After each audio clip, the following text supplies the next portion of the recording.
Il y a une question qui m'intrigue. Comment Dieu nous parle? Bien, c'est ce que nous saurons aujourd'hui à l'émission La Parole vivante.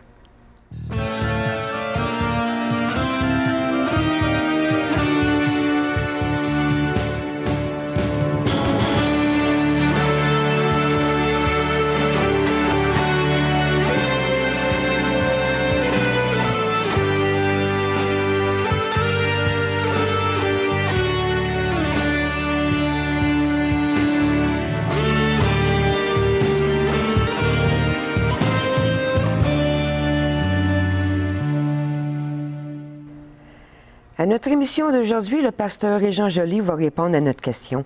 Comment Dieu nous parle? Nous aurons aussi un témoignage avec Mme Isabelle Caron et aussi nous aurons un beau chant avec France André.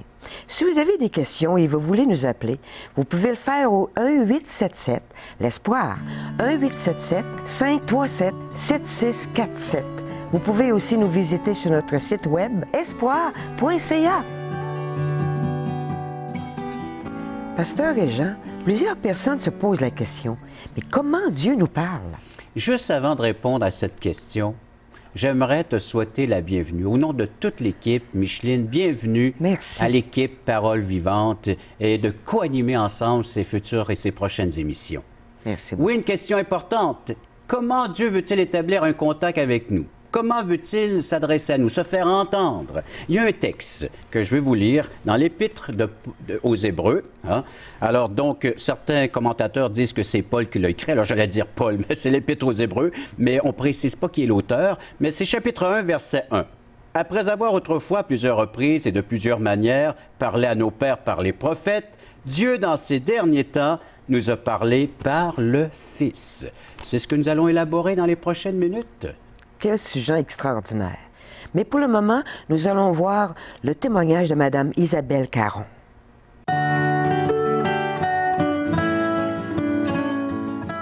Pour commencer, j'aimerais vous lire un passage de la Bible qui me touche beaucoup. Parce que la première fois que j'ai lu ce passage-là, j'ai compris à quel point Dieu est un grand créateur, puis à quel point il se souciait vraiment de sa création. Dans Psaume 139, versets 13 à 16, ça dit « C'est toi qui as formé mes reins, qui m'as tissé dans le sein de ma mère. Je te loue de ce que je suis une créature si merveilleuse. Tes œuvres sont admirables et mon âme le reconnaît bien. Mon corps n'était point caché devant toi lorsque j'ai été fait dans un lieu secret, tissé dans les profondeurs de la terre.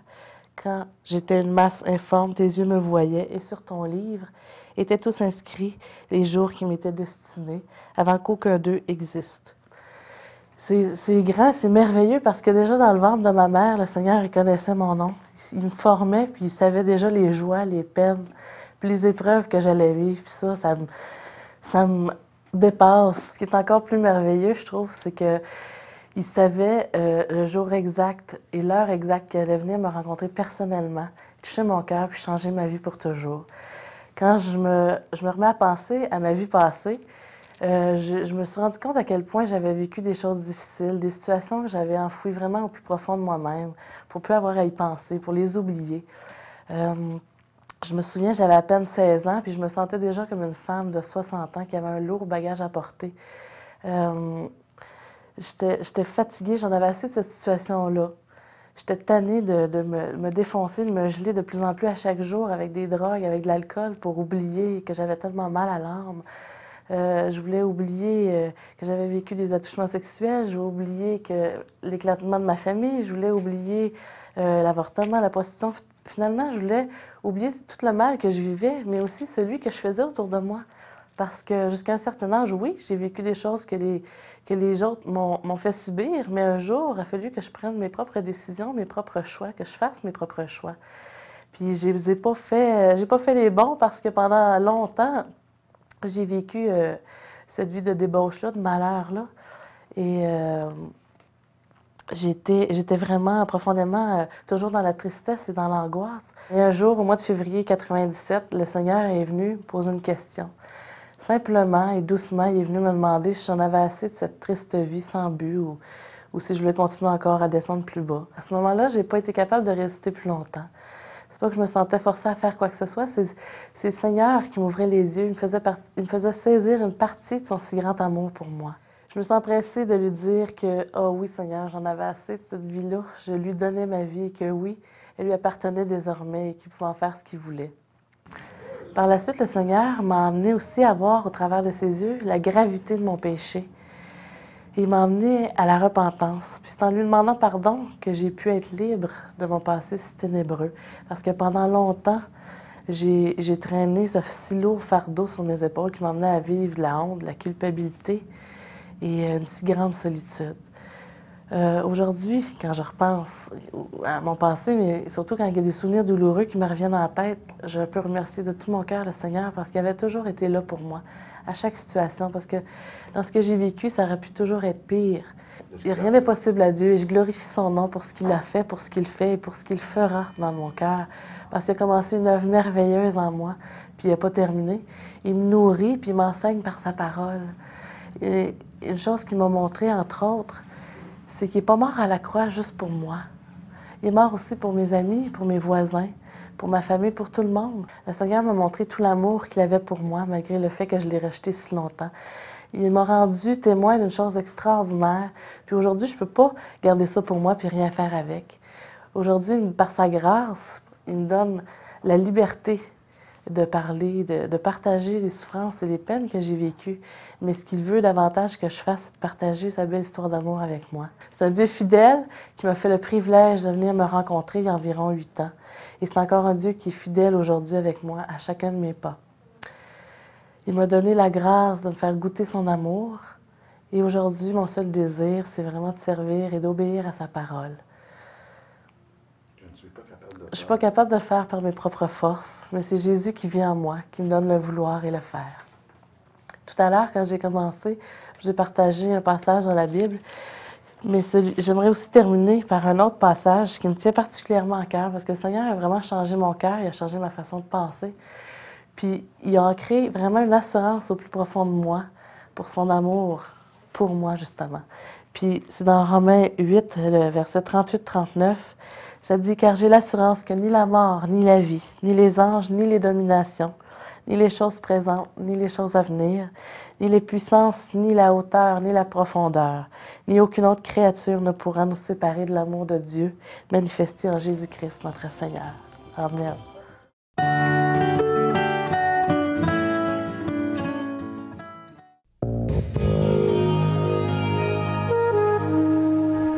Pasteur Régent, j'ai tellement hâte de savoir comment Dieu nous parle. Tu sais, Micheline, lorsque nous voulons entrer en contact avec un de nos semblables, il y a différents moyens de communication aujourd'hui, hein? Oui. Alors, c'est facile de pouvoir communiquer avec une autre personne dans ce monde. Cette terre est devenue tellement petite en ce qui a trait à la communication. Oui. Mais Dieu, lui, quel moyen va-t-il utiliser pour entrer en contact avec sa création? Mais lui aussi, il y a divers moyens. Tout d'abord, il y a un texte dans l'Épître aux Romains, écrit par l'apôtre Paul. C'est chapitre 1, verset 19. Alors, c'est le tout début de cette lettre. Il est en train de résumer le merveilleux plan, le plan que Dieu a pour l'humanité. Et chapitre 1, verset 19, nous lisons « Car ce qu'on peut connaître de Dieu est manifeste pour eux, Dieu le leur ayant fait connaître. En effet, les perfections invisibles de Dieu, sa puissance éternelle et sa divinité se voient comme à l'œil nu depuis la création du monde quand on les considère dans ses ouvrages. » Et le verset rajoute « Ils sont donc inexcusables. » Alors les personnes ne peuvent pas dire aujourd'hui, moi, Dieu ne m'a jamais parlé, parce que le premier moyen que Dieu utilise pour communiquer avec nous, c'est sa création. Oui, c'est son œuvre, c'est son chef-d'œuvre.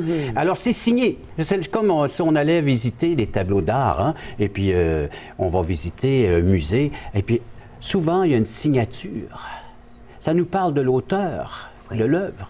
Et c'est la même chose. Lorsqu'on regarde l'être dont nous sommes, parce que nous sommes une partie de sa création, et quelle partie? La partie principale en tant qu'être humain. Mais il a créé tout ce monde, cette race animale, végétale, minérale. C'est Dieu qui a voulu, qui a conçu ces choses-là, et a dit que le monde soit, puis le monde fut, hein? Par sa parole. alors il nous communique sa présence. En regardant, en étudiant ou juste en se promenant, on regarde les fleurs, on regarde le potager, on regarde les arbres, la forêt, on regarde ce qui nous entoure et on devrait voir la signature de Dieu. Mais il y a tant de personnes qui ne voient pas ça. Exact. Et pourquoi que les gens ne voient pas? Parce qu'on ne les considère pas comme étant. C'est ce que le texte nous dit. Hein? Dieu est manifeste pour eux. En effet, les perfections invisibles de Dieu, sa puissance éternelle, sa divinité se voient comme à l'œil nu depuis la création du monde quand on les considère dans ses ouvrages. Ouais. Alors donc, oui, il faut réaliser que c'est Dieu qui me laisse un message. Et tout un message, je suis une création de Dieu.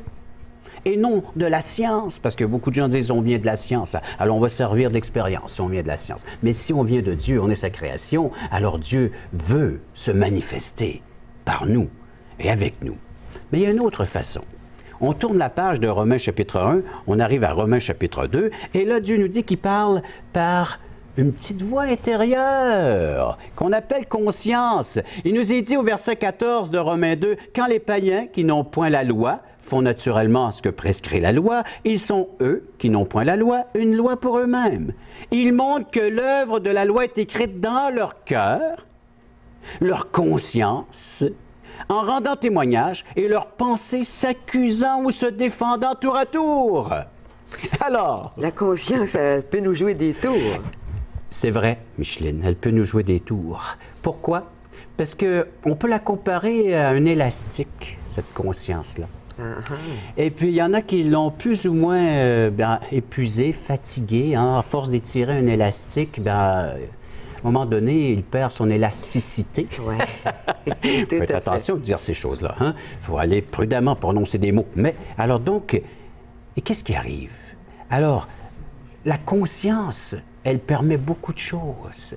Mais lorsqu'on la garde, comment garder cette conscience telle qu'elle nous a été conçue et conçue par le grand Créateur? Alors donc, il faut une autre façon que Dieu a bien voulu s'exprimer, c'est sa parole. Et lorsque la conscience est aiguisée par la parole de Dieu, alors elle garde ses effets de bien et de mal. Mais ici, le cœur de l'être humain, Dieu a placé cette conscience pour nous dicter ce qui est bien, ce qui est mal. Et avec l'aide de la parole de Dieu, donc cette troisième façon dont Dieu veut parler à l'être humain, cette parole écrite, pourquoi est-ce que ce livre est si populaire? Hein? C'est toujours un best-seller, la parole de Dieu. Elle est populaire, elle est dans le monde entier, on peut se la procurer dans plusieurs langues, dialectes. Pourquoi est-elle disponible de la sorte? Pourquoi est-ce que Dieu a mis à cœur à l'être humain de la publier? Alors donc, il y a des raisons pour cela. C'est Dieu qui intervient. Dieu parle. Chaque fois que vous ouvrez la Bible ou un livre de la Bible, un livre du Nouveau Testament, comme l'Évangile de Jean que nous offrons tout à fait gratuitement à chaque émission, vous permettez à Dieu de vous parler directement. C'est merveilleux. Oui, hein? Alors donc, vous voulez entendre Dieu? Alors regardez autour de vous. Premièrement, vous allez voir sa signature. Deuxièmement, à l'intérieur de vous, il y a cette conscience, cette voix qui va vous dicter ce qui est bien, ce qui est mal, selon, il va sans dire, l'approche que vous aurez avec la parole de Dieu. Aiguiser, affûter cette conscience, qu'elle devient de plus en plus consciente du mal et du bien qu'on peut procurer aux gens. Et cette parole écrite, bien de pouvoir la lire, la méditer, réfléchir, prendre du temps avec Dieu. C'est ça, hein? Prendre du temps avec Dieu, c'est prendre le livre et de lire de la Genèse à l'Apocalypse. Pourquoi? Pour avoir une vue d'ensemble du plan que Dieu a bien voulu. On sait que la Bible, c'est pas toute l'inspiration, c'est pas tout connaître de Dieu, parce que qui peut dire « je connais tout de Dieu » ? C'est impossible. C'est un être éternel, un être qui dépasse l'entendement humain. Mais voilà ce que Dieu a bien voulu laisser comme révélation au sujet de son œuvre, de sa personne.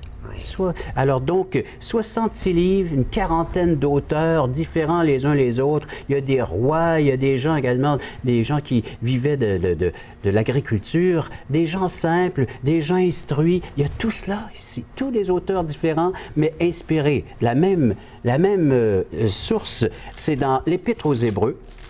J'aimerais vous lire ça, on l'a lu à l'introduction de l'émission, mais j'aimerais juste vous le rappeler. C'est l'Épître aux Hébreux, chapitre 1, verset 1. Après avoir autrefois à plusieurs reprises et de plusieurs manières parlé à nos pères par les prophètes. Alors c'est ça les prophètes. Les prophètes, ce sont des gens qui ont eu le souffle de l'Esprit de Dieu. L'Esprit de Dieu les a dictés et ils nous ont laissé ses écrits. Alors vous allez pouvoir lire les prophètes, ce qu'ils nous ont laissé dans l'Ancienne Alliance, Moïse avec les commandements, les révélations concernant l'approche envers Dieu avec les sacrifices. Tout ça nous a été laissé pour nous instruire. Alors donc, l'homme ne peut pas dire à Dieu « je ne connais rien de toi ». Souvent, les gens s'attendent à ce qu'il y ait un bruit du ciel, un tonnerre du ciel, ou je ne sais pas trop, une voix se fasse entendre du ciel. C'est arrivé à quelques reprises. Puis, savez-vous ce que les gens demandaient? Que ce soit plus ainsi que Dieu nous parle. Oui, parce qu'ils ont eu peur. Ils ont eu peur. Oui. Alors, Moïse, ils ont entendu cette voix, puis ils ont dit, Moïse, toi, va auprès de Dieu, puis ramène-nous son message. Et la même chose dans le Nouveau Testament, il y a l'apôtre Paul, le seul de Tarse, qui a entendu cette voix, mais les autres autour de lui, c'était comme un bruit de tonnerre. Oui, c'est ça. Alors, chaque fois qu'il y a les orages, là, puis tout ça, les gens, ils ont une crainte, ils ont une peur. Mais imaginez Dieu qui se fait entendre comme un bruit de tonnerre. Alors Dieu, il a dit, garde, moi je m'adresse à toi. Mais dans les derniers temps, son approche est tout autre. Oui, il a laissé des écrits par les apôtres, par les prophètes, et on peut s'y référer. Et chaque fois que vous lirez ces livres-là, ces textes-là, c'est des textes qui sont sacrés, c'est-à-dire des textes mis à part qui nous révèlent la personne et l'œuvre de Jésus-Christ. Mais dans les derniers jours, dans les jours dont nous sommes, pourquoi c'est la Bible qui classe le temps un dernier temps? Une dernière révélation, une dernière manifestation, c'est la suite du verset qui nous dit, après avoir autrefois à plusieurs reprises, de plusieurs manières, parlé à nos pères par les prophètes, Dieu, dans ces derniers temps, nous a parlé par le Fils. Par le Fils. Le Seigneur Jésus-Christ. Jésus. L'apôtre Jean nous dit quoi dans le début de son évangile? Mais que la parole s'est faite chair. Oui, et elle a habité parmi nous. Oui.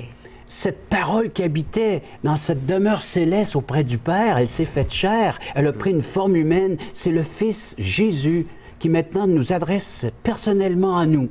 Il nous a dit dans les évangiles qu'il a fait une invitation très personnelle. Venez à moi, vous tous qui êtes fatigués et chargés, et je vous donnerai du repos. Recevez mes instructions. Il veut nous instruire sur des domaines très importants. Hébreux chapitre 2, verset 1er. Un dernier texte. C'est pourquoi nous devons d'autant plus nous attacher aux choses que nous avons entendues, de peur que nous ne soyons emportés loin d'elles. Car si la parole annoncée par des anges ou des messagers a eu son effet, et si toute transgression et toute désobéissance a reçu une juste rétribution, verset 3, comment échapperons-nous en négligeant un si grand salut? Le salut annoncé d'abord par le Seigneur nous a été confirmé par ceux qui l'ont entendu. Quel est le message principal que le Seigneur a apporté à l'humanité? Bien, c'est le message de la croix. Message d'espoir. D'espoir, oui. Devant une humanité déchue, perdue, qui a besoin d'aide, qui a besoin d'être secourue. Je ne sais pas si c'est ton cas aujourd'hui, si tu découvres ta déchéance, la perdition qui est en toi, une personne qui se cherche sur tous les aspects. Pourquoi suis-je ici-bas sur cette terre? Pourquoi j'existe? Qu'y a-t-il après la mort? Que va-t-il se passer? Bien, tout cela, le Seigneur a répondu. Il a apporté l'instruction nécessaire pour que nous sachions que oui, il est venu pour sauver et chercher ceux qui étaient perdus. Et dit, je ne suis pas venu appeler à la repentance des justes, mais des malades, des pécheurs, des personnes qui crient au secours, à l'aide. Le Seigneur est venu, c'est la manifestation que Dieu nous a laissée, la dernière, celle dont nous avions tous besoin. Oui, on a la signature de Dieu par la création. Oui, on a une conscience qui nous parle intérieurement. Oui, on a les écrits. Mais on a encore plus. On a Dieu qui s'est fait chair, qui s'est fait homme, qui est venu vivre parmi nous, pas seulement pour servir de modèle, pas seulement pour regarder, oui, puis dire, la vie est possible aujourd'hui. Mais tu peux avoir cette vie. Parce que ce que le Seigneur Jésus nous a laissé, en plus d'un message, il nous a laissé sa vie. Toute son existence. Ouais. Cette vie parfaite, là, il est prêt à la transmettre puis à la mettre sur notre compte. Alors, si je comprends bien, Dieu a même parlé sur la terre. C'est formidable, hein? Formidable. Il aurait pu nous parler du ciel, mais il est venu ici-bas nous parler sur la terre. Il est venu vivre avec nous dans notre misère. C'est sa grande miséricorde. Il s'est manifesté. Et quiconque se tourne vers lui, l'implore maintenant dans sa vie, qui reconnaît l'être qu'il est et qu'il a besoin de son aide, il intervient immédiatement.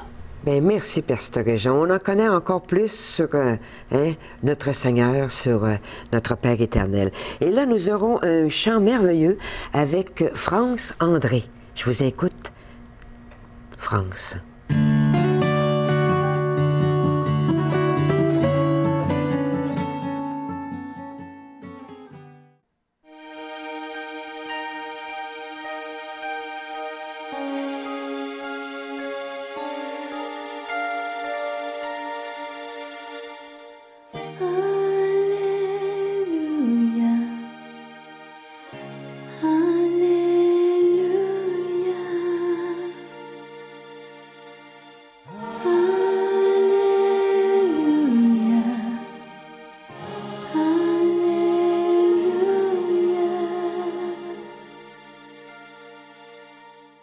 J'aurais pu marcher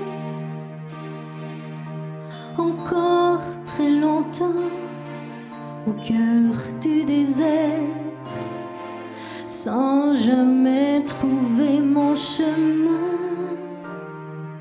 Mais quand je t'ai vu, j'ai su à l'instant que ma terre promise était là, Jésus, dans tes mains. Alléluia, Alléluia, Alléluia, Alléluia. J'avais le cœur en exil quand j'ai entendu ton appel. Alléluia, Alléluia, Alléluia, Alléluia. Tu ouvres pour moi les grilles vers un jardin de lait de miel. Alléluia, Alléluia, Alléluia, Alléluia. Tu me donnes la lumière comme au premier jour de la vie. Oh, Alléluia, Alléluia, Alléluia, Alléluia. Tu es l'eau de la rivière qui coule en moi et me guérit. Alléluia, Alléluia, Alléluia. Tu me donnes la lumière comme au premier jour de la vie. Oh, Alléluia, Alléluia.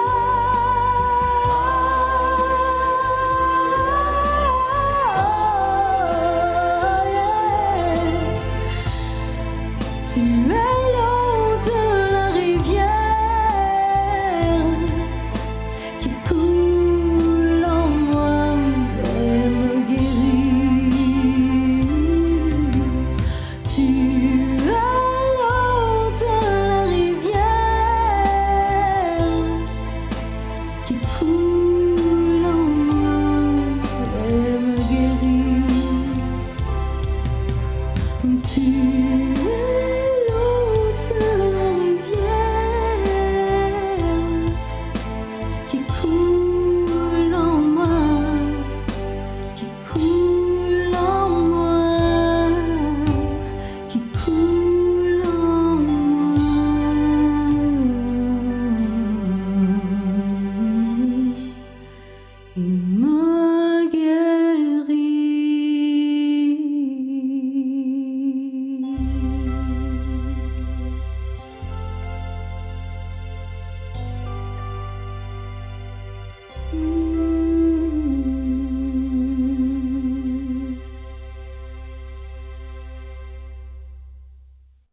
Parole Vivante vous invite à participer à l'un des nombreux merveilleux déjeuners de l'espoir. Ces déjeuners ont lieu dans plusieurs restaurants réputés de la région et vous sont offerts gratuitement. Venez entendre le témoignage d'une vie transformée par la puissance de Dieu. Pour connaître les détails concernant l'endroit, la date et l'heure pour votre région, composez le 1-877-537-7647 ou notre site web www.espoir.ca.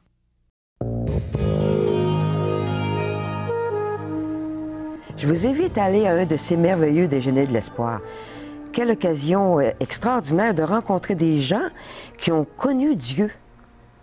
C'est merveilleux, je vous invite à le faire. Régent, c'était extraordinaire ce que tu nous as partagé tout à l'heure. Comment Dieu nous parle. Et à travers ces déjeuners de l'espoir, on peut entendre Dieu nous parler, par les témoignages, parce que les gens racontent comment est-ce qu'ils en sont venus à une rencontre personnelle avec Dieu, par l'entremise de Jésus. Et si vous voulez entendre davantage le Seigneur Jésus et Dieu dans sa parole, dans la vérité, je vous offre de la littérature. Parole Vivante vous offre cette littérature tout à fait gratuitement. Vous allez nous en faire la demande. Tantôt, il va sans dire, Micheline va vous donner les coordonnées. Vous pouvez recevoir le fascicule Aujourd'hui l'espoir, c'est Jésus seul. Alors, un court message. Vous voulez un plus long message? Vous avez l'Évangile selon Jean, la parole de Dieu, vivante, efficace. Vous avez également chaque jour une méditation quotidienne et une dernière littérature, les questions fondamentales concernant notre existence. Alors, pour recevoir cette littérature, Micheline, comment s'adressons-nous à l'équipe? Comment écrire? Bien, on peut nous appeler à 1-877-l'Espoir, 1-877-537-7647 ou visiter notre site web espoir.ca. À la prochaine et merci.